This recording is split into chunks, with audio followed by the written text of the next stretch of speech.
Today, we're learning how to convert a video to black and white using two simple methods. Let's jump right in.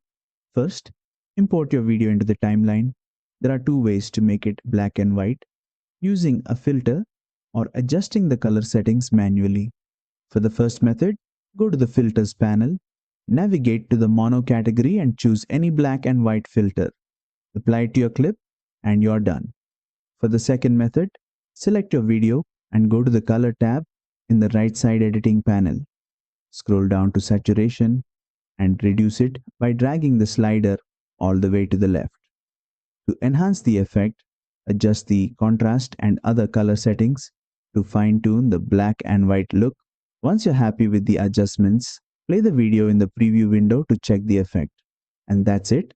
Now you know how to convert a video to black and white in Filmora. If this tutorial helped, don't forget to like, share, and subscribe for more quick Filmora tips.